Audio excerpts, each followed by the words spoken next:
Hello everyone, welcome to your 8th week of class.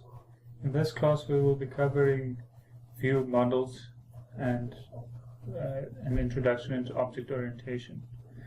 So I'd like you to imagine the following scenario. You have a database with a table cat, and that table has fields age, name, breed, and a life count. Then you also have a table dog, and the dog table has the attributes age, name, breed, and is guiding dog. Now we won't be covering databases in this lecture yet, but we will be covering view models. So when you do databases in the future, you're going to populate your view models with data from the database and then present that data on the view like such. In this lecture, however, we will only be using test data that we define in the controller and put it in a view that will present like this. So it will work as follows. We again use last week's tutorial to do this, and then we will start by creating a folder.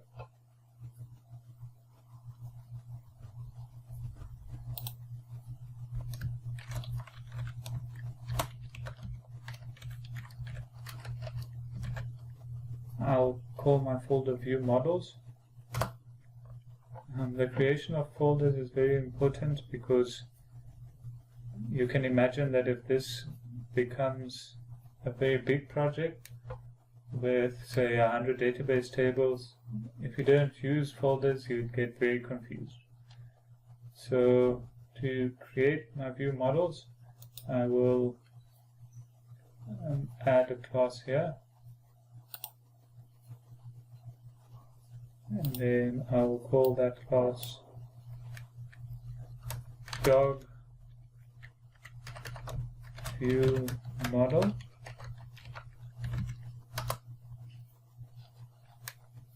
Then I'll add another class, call it cat view model. Then you have two classes of which we will use as view models. The view models will define the data we will use in our project. So this will be a direct mapping to your database. In future lectures we will teach you how to use Entity Framework, and Entity Framework will do a lot of this work for you. However, in this lecture we won't be using Entity Framework, so we have to define all of the attributes ourselves. The cat, as we can see from the front, had those four attributes. The life count and the age were integers. So because of encapsulation, we've defined these variables private, and they just call it underscore age, and then we do that for all of our attributes.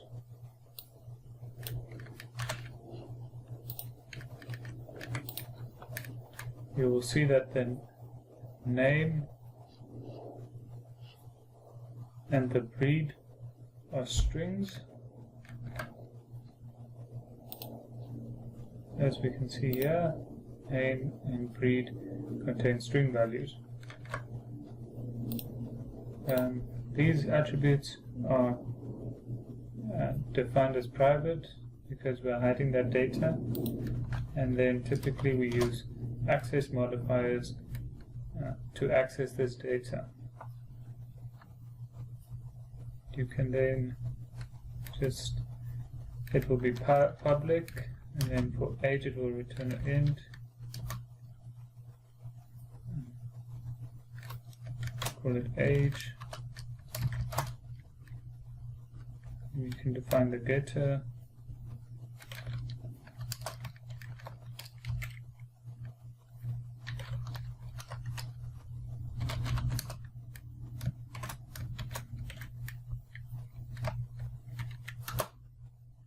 And define the setter.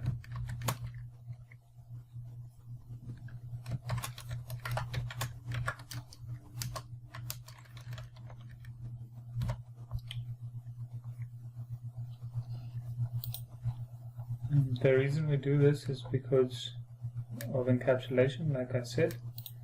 They're hiding that data, and then you can access that data using this access modifier. Now we have to do the same for all of our other private variables.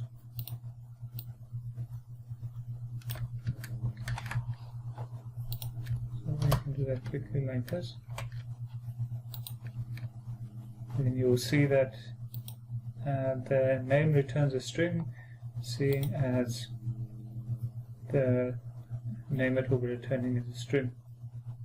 The same for breed, and then number of lives is returning an int because the number of lives is an int.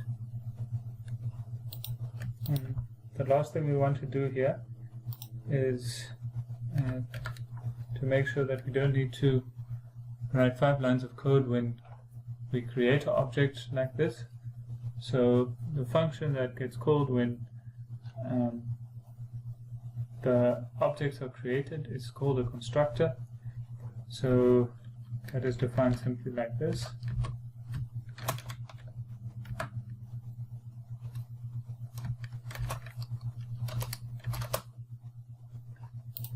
The name of the constructor maps to the name of the class. And then this function will be called when the object is created.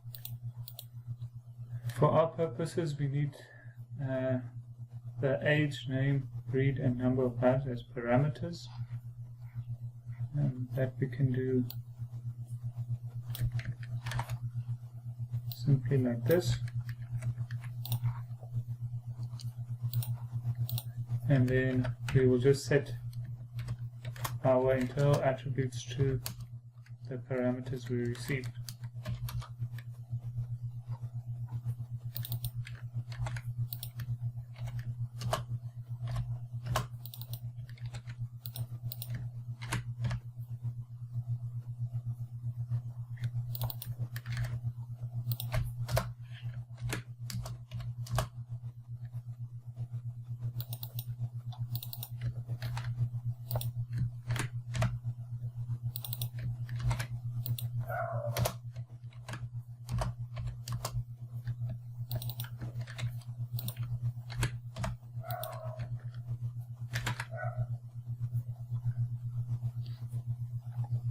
And that is your cat view model.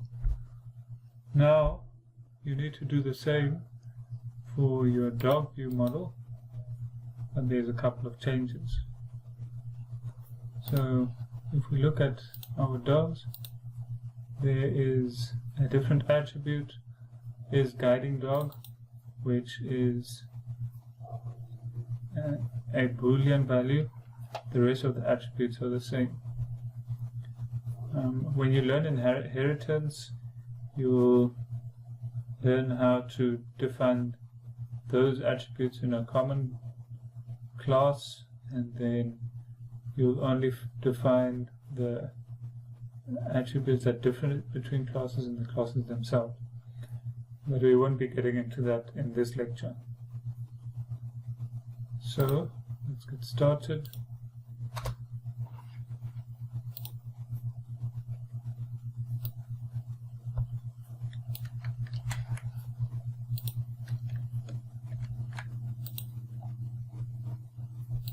I pre-created this class. So it looks the same as the cat view model, except there is guiding dog as a boolean, which replaces the number of lives. The rest is the same. There's access modifiers and a constructor. So we can just save that, and that is done then. Currently we only have the hello controller and the home controller. We want to create a cat controller and a dog controller.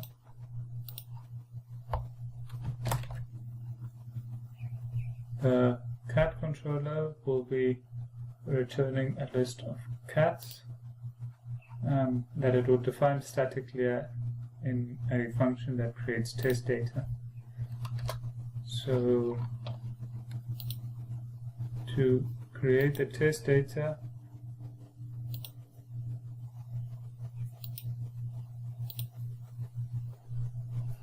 we will create a private function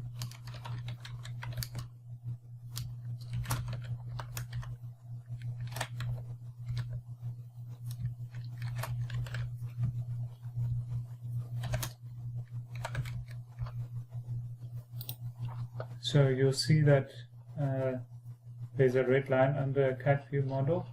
So there's an error. It says the name cat view model does not exist in the current context, so it cannot see our folder. An easy way to fix this is to click on show potential fixes, and then it will show you to include that folder like that.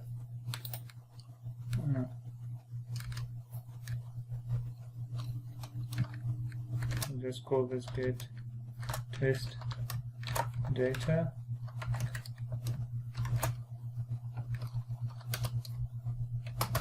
and this will define a list that it will return.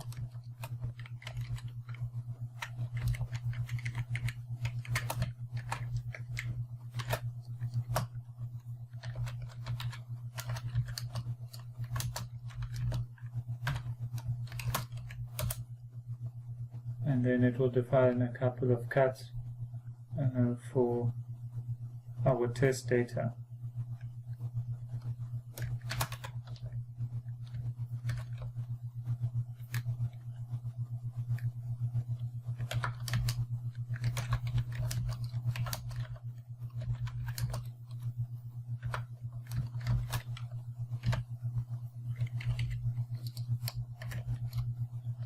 So remember, we had a constructor. The parameters of that constructor then come in when we put the brackets there. So let's say our first cat is 5 years old and has 9 lives. His name is Pixie.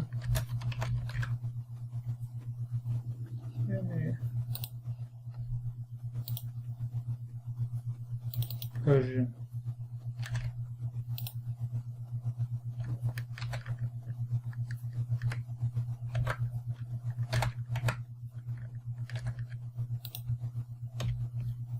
And then for the rest of the test data, we can simply copy this line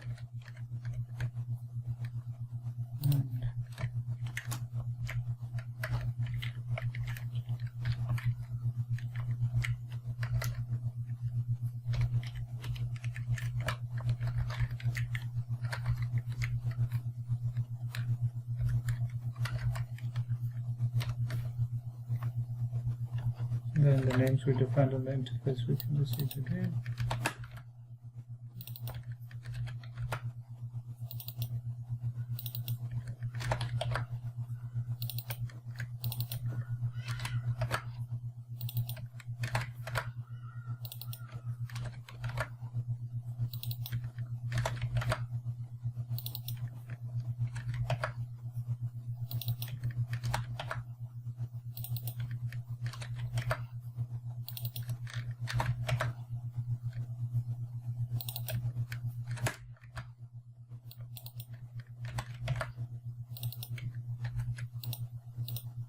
Like that. And then we can add to that list of cats. So we say cats dot add cat 1, and we do this.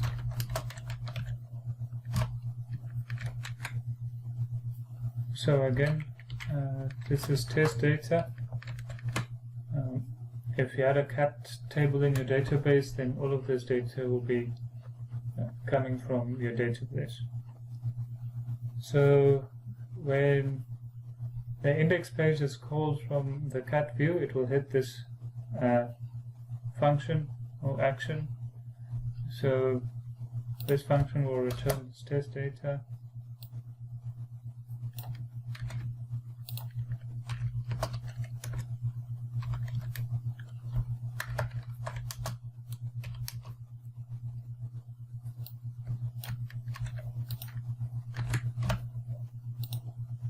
Right, and then you send that as a parameter to the view.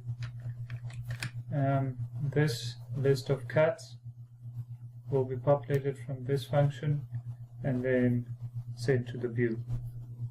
And that we then have to do the same for the dog controller. So we add a controller dog. That will look like that again. You create a function that will return test data. So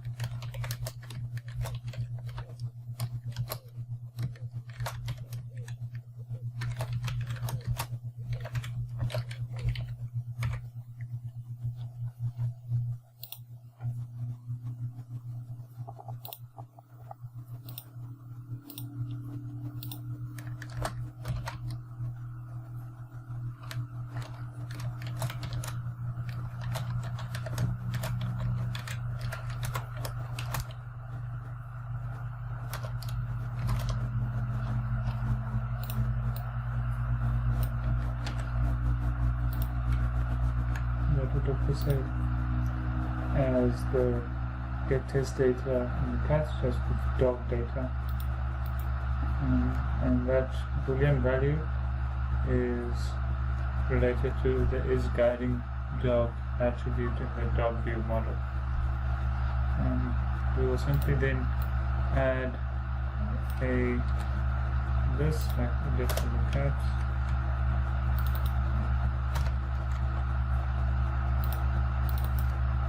And then return that to the view. Simple enough, I think.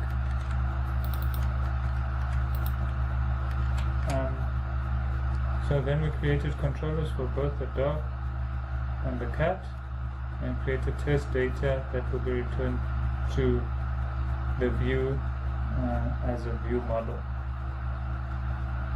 So the last thing we have to do is create the dog and the cat view, and then we will just add links to the index page to those views. So we can add a view on the cat.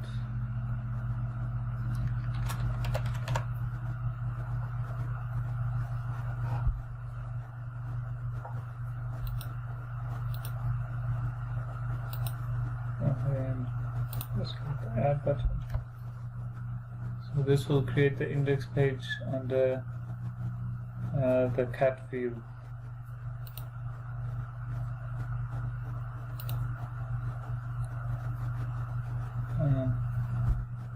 The first thing we need to define is which view model it will be using. So add model, then it will be a list of cats that is returned from the controller, so list, and then what you put here is the name of the project and the path to the view model.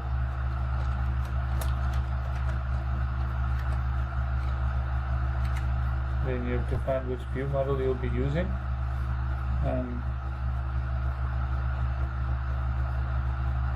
And then you can start using that. So the first thing is we had a heading that said my cats. You can just change this heading to that, my cats, and then we create a table that maps to our view model.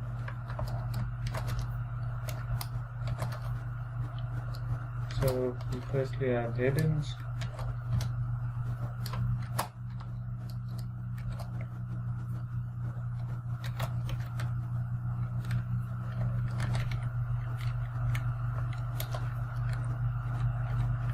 just copy that and paste that quickly, and then we define for a heading for each attribute that we want to show, like that.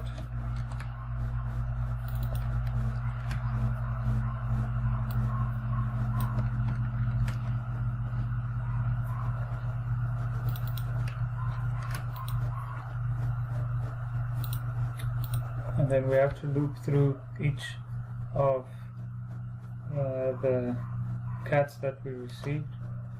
So to do that, we will just use a for each loop. For each cat in, and the keyword is model with a capital M.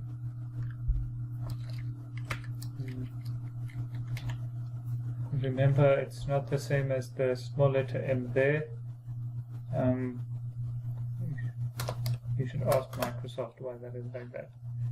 Anyway, we then create a row for each of the cats in our view model, and to do that we simply go at cat dot, first one was age, and we can copy that for each of the attributes, and the second one was name.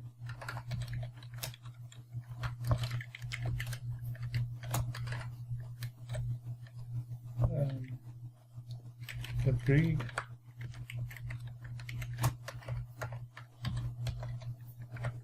the number of lives. So just remember, this maps to the access modifier in the cat view model. That's what's called when this is it. So we can test if this works by running this page on its own.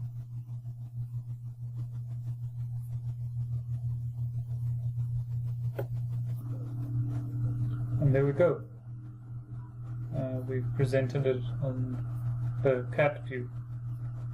So for the remainder of this tutorial, we will be creating the dog view and adding a cat and dog link to the menu. So we can create another index page under the dog view folder, like that, and then we can do the same we did for cats, but for dogs.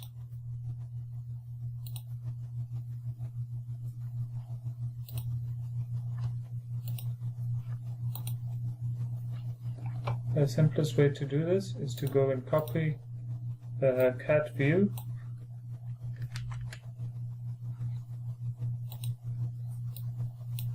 and then paste it in there.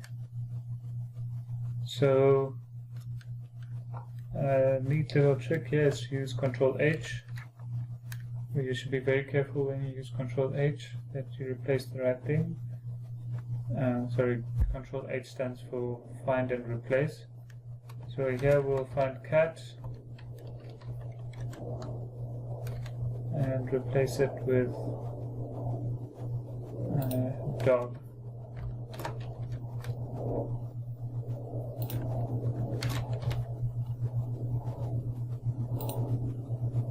So we'll start with capital letters and replace all, and then we can go to small letters.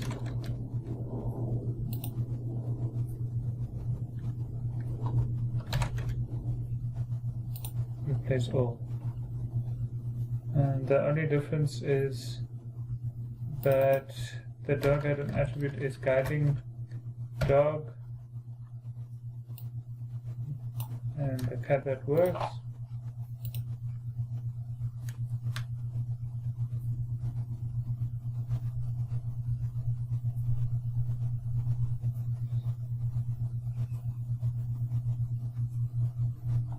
And there we go, that works.